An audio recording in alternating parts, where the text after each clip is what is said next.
Welcome to How I Grew My Practice, the podcast where health professionals share the behind-the-scenes stories of how they built a thriving practice. Each episode will uncover surprising challenges, victories, and life lessons learned throughout their journeys. Let's get started. Welcome to How I Grew My Practice, a podcast presented by NexHealth. I'm your host, Alex Goldman. In this episode, we have Alex Membrillo, CEO of Cardinal Digital Marketing. He's here to talk about local SEO and optimizing the digital experience, your website, from search through booking. Alex, welcome to the show. How are you doing today? Thank you, Alex. I'm good. Good. Well, Alex, for our audience who may not know who you are, if you could share a little bit about yourself and what you're up to at Cardinal. Yeah, everyone doesn't know who I am, so that's good. So Cardinal Digital Marketing, we are a performance marketing agency for PE-backed multi-site provider groups. So think your big dermatology, behavioral, dental, orthodontic, those types of groups that come in with 5 locations, want to get to 500 locations in recap. We help them do that through SEO, paid search, Facebook ads, websites, analytics, patient loyalty programs, that kind of stuff. So everything it takes to drive a lead and patient online, that's what Cardinal does. Very succinct, short, to the point, lots to offer. I know today's episode is around local SEO. And obviously you do a lot. And I asked you the question before the show, hey, what's a topic that, really is something that you want to dive into? You pick local SEO. Why local SEO? Why is it important? Why is it the topic of choice today? Yeah, because it's getting a bad rap with AI and SEO's dying. I love it. So the 2020 to 2022, all everybody cared about was like Google ads, Facebook ads, ramping patient acquisition like this. Yes, more patients at any cost. Now, all of a sudden, all the clients, everybody wants SEO because it's the most efficient lead driver out there. So when you build a great website, lots of helpful content, get ranked, and you show up well and your reviews are good, it drives a more efficient lead by probably about 75% less than the CPL that comes through search or Facebook ads. So now it's all the rage again. It's always been my favorite thing. I started this agency as an SEO company. So I'm passionate about it because it's the most efficient business driver out there. So when you said that it's getting a bad rep, did you obviously it's less sexy than all the paid advertising that was happening between 2020 and 2022. Obviously now things are being pushed in a way where organizations need to be much more efficient. Got it. So in 2023, SEO sounds like a much more effective way. But to your point, you said it has a bad rep, and certainly the commodity of GBT and people being able to answer questions and get long form content pretty quick does have an effect. But I guess what's your opinion on the topic? Yeah, SEO is bringing sexy back this year. Everybody thinks like you just create the website and then throw SEO up. It's like a project thing, and it's not. It's ongoing link building, reputation. It's not just like how you rank on Google. It's converting the patient once they land on the site. And so NexHealth helps with that tremendously because you don't just want to rank and have someone come to the site, but they need to convert. And a lot of people don't want to submit an email form. And the call goes nowhere to a shitty contact center. The online booking is so important. And it's taking that all into account. What is the content on my page that's going to get ranked? And then how do I convert them? That's SEO now. It's conversion rate optimization. It's the UX of the website. It's having great reviews. It's being present on Psychology Today. I mean, it's all of that. That's SEO. Maybe we need to change the algorithm or the acronym to just, let's call it owned and earned media, right? Because it's not just the nerdy thing of getting ranked, which is my favorite thing, but it's the whole thing of converting a patient through a non-advertising method. Couldn't agree more over here. Thanks, man. So obviously there's a lot that goes into SEO, right? I think to your point, kind of feels like it doesn't represent the full spectrum of things that SEO is, right? There's so many inputs that go into the output of having quote unquote good SEO. Yeah. For a dental practice or for a medical practice, right? That's not just having the right keywords on the page, backlinks, having great reviews on your Google, on Yelp, wherever it may be, but also to your point of actually coming to the site, providing really useful information to convert them, right? So when you're starting off with, let's say a small practice group, 5 practices, and they don't have great SEO, given how many variables there are, where do you start with them? We needed to rank on Google for the location pages. So building those out to have great content that can rank on Google and then be succinct enough to convert the patient once they actually do rank and start sending leads there or traffic there. That's where I started. Location pages drive 90% of all SEO leads. And then the upper funnel stuff, and you can do condition treatment services. That's all important. But after locations, I start with that. That and GMB is number 2, making sure GMB is optimized, the right services and categories and all that stuff and keywords in the title. Very important. Locations, shut down the old ones, redirect any acquired practices to the right places. So something like a Yext, even though it's a terrible platform, it does actually work, just run by Sketch. But yeah, GMB and location pages number 1 and 2. So it sounds, I mean, it's a ton of website optimization, right? Just making sure that the content is extremely helpful to an end user. Again, we're saying the location, to your point, the services that they can expect. I'm probably getting into the differentiation of what makes that specific location different. Yeah, there you go. Yeah, you're right. So it needs, that location page has to have everything it takes to feel comfortable booking an appointment. For a lot of people, that's an in-office like video view and walkthrough of what the office looks like. Make sure it's clean, make sure it's modern. I'm not walking into a shithole in the ghetto. That matters. What are the providers there? What are their credentials, hours, location, all of that kind of stuff. Services offered with drop down, so you're not taking me somewhere else. And then I'm confused and I'm not on location page. That's optimized. That's important.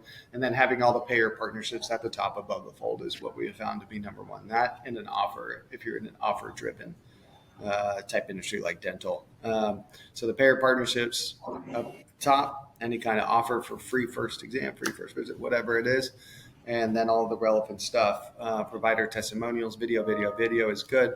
Lower it down because you want to distract too much. But yeah, man, everything it takes to convert. That's SEO. It's not just getting ranked. It's not just a project. It's like content optimization, conversion. Gosh, Alec, help me rename this thing. Save the industry.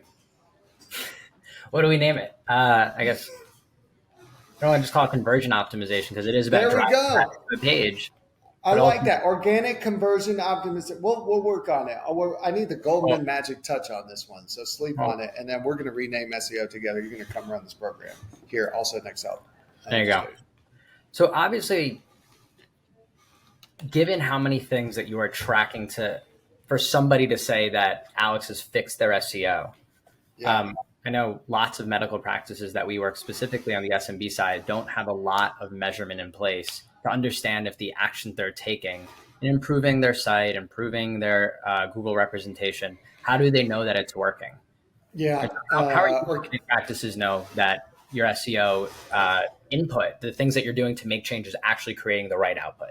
Yeah. Leads, patients is the ultimate thing. So the leading KPI is always rankings and traffic. And Google Analytics is not HIPAA compliant. So you can't even have that. You got to go with like a mixed panel now that's signed BAA. So it's HIPAA compliant. So even tracking traffic's getting harder. But I start with the rankings and then eventually it's organic leads. And can't really have the pixels on there, which applied for advertising, but you want to track organic leads either through forms, through HIPAA compliant call tracking, or through online booking. And the NexHealth, Next Patients, that kind of stuff will allow you to place pixels potentially on the thank you page, and then you can track all the way back. But the more sophisticated groups want to know leads driven from organic, because eventually they want to multiply that or divide that into how much they're paying the SEO company or putting into their organic efforts. And then they have a CAC, or a cost per acquired patient. So that's where they all want to get to. So you got to know the leads you're driving. At the end of the day, all of this fancy stuff we're doing must drive leads through organic means. Are you helping out small groups with a content strategy as well?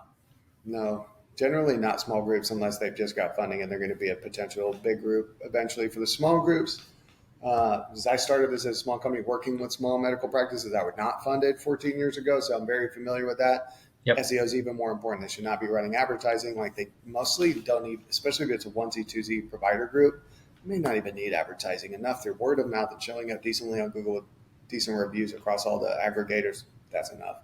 That's enough. Awesome. So SEO, even more important for the small provider groups.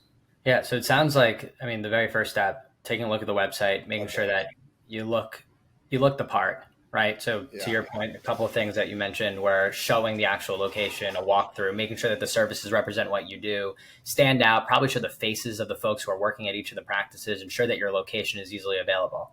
Something that you mentioned before is making sure that they actually convert. Once they have all the information, they kind of check all the questions that they inherently have in their head. Do they offer the service? Is it the price point that I think I'm going to be paying? NexHealth helps with online booking. Can you discuss the impact of having online booking on a dental or medical website?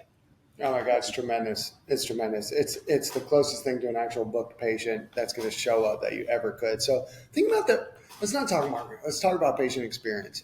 Alec, when you're seeking care, you're going to go through Google, right? And you're going to type in orthopedic surgeon near me, and you're going to click on some different links, some individual provider groups.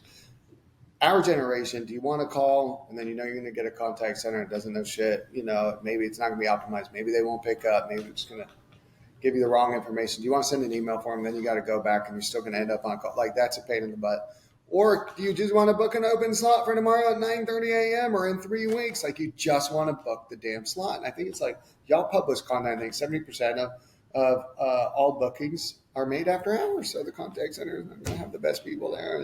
And still necessary to have contact centers and all that. Don't get rid of it. But all of us, the majority of people want to book online. And our groups that have NexHealth and have call and email, it's like 73%, 70, 80% of patients are booking online rather than calls. So it's critical. Think about the patient experience again. So you've clicked on, you're looking for who can book. And then if somebody doesn't have the online booking, you go back and what site do you click on that you know you can book on? ZocDoc. And those mofos have every single provider that's within 30 miles, and you can book an online appointment easy peasy. So if you can't beat or compete with ZocDoc, you're done. You're done as a provider. You're done. You're done. And I'm tired of hearing the excuses. Oh, our providers don't want their schedule online. You're done. We can't work with you. You're going to get crushed by ZocDoc and everyone else. So it's critical. I love what you guys are doing. So given the amount of pushback that even at NexHealth we receive from practices who are kind of shrugging their shoulders at online booking or deep down nervous about having patient access to the schedule. I know. But what's your logic behind it? How do you kind of convince those practices who may not be interested? Why is someone going to choose you over ZocDoc? You can't compete. The user experience is better. Why am I going to land? You're going to spend all this money on advertising, driving back to your site. I can't book online. They go back. They find ZocDoc. You can't. I needed a cardiologist to check something out personally. So HIPAA violation. I don't know if I can do that. It's my own fucking thing. And I'm clicking around at all these provider sites and I had to email and they said, yeah, sure. We'll see you in a month. What the fuck? I went to ZocDoc 10 minutes later. I found someone that could see me that morning. I went in and got treated. I'm all good to go. Mental stress alleviated. If you can't compete with ZocDoc's patient experience, you're done. You're done. Yeah. It's better than everybody's. And it's not a machine that you can scale and you won't own your own data. So I don't like it as being the only thing. But without online booking, you can't compete. You can't compete. So I don't try to convince them. I just say move on to another agency. Like you're not sophisticated or innovative enough. So I guess a really good answer is to say, hey, you may not be for us. Yeah, dude, you're going to get crushed. Bye. I tried. Read all of our guides.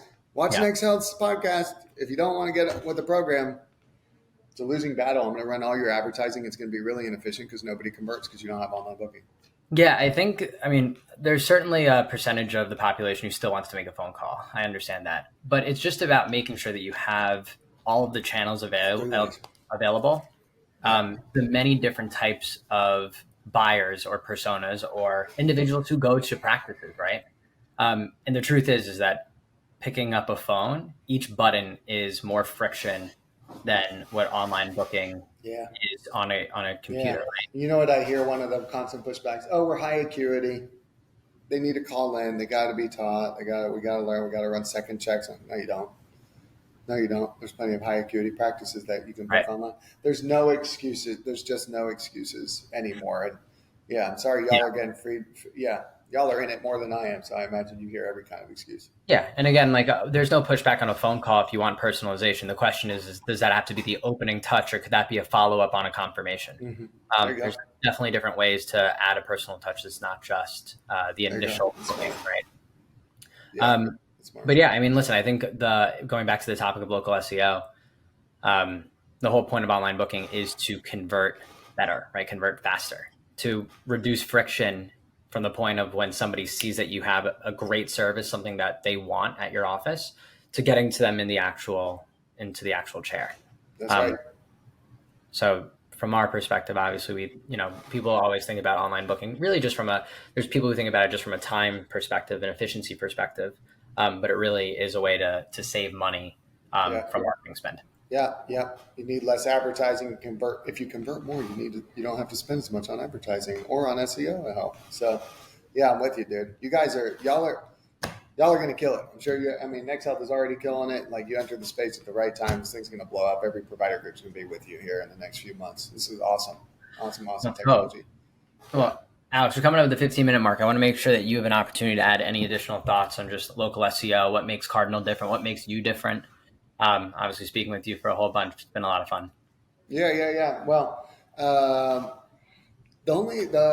final thing I would say is, like, your reviews count. Too many of these groups don't have active review solicitation programs, and like all the SEO in the world, like, you can start doing that to generate new eyeballs, but like your referrals and word of mouth are still going to see Dr. Jim and Dr. Sally online and like what they look like. So make sure your GMB, vitals, rate MDs, health grades, all of those reviews are really good. So that's a big part of SEO. I see too often people don't have review solicitation program in place. So big part of SEO is making sure you convert them. Reputation is a big part of converting them. So that's it. If you want to find Cardinal, just Google healthcare marketing agency, dermatology marketing, HIPAA marketing guide, whatever it is. If we don't show up, we don't deserve your business if we're bad at SEO, right? So you got to walk the walk. That's right, baby.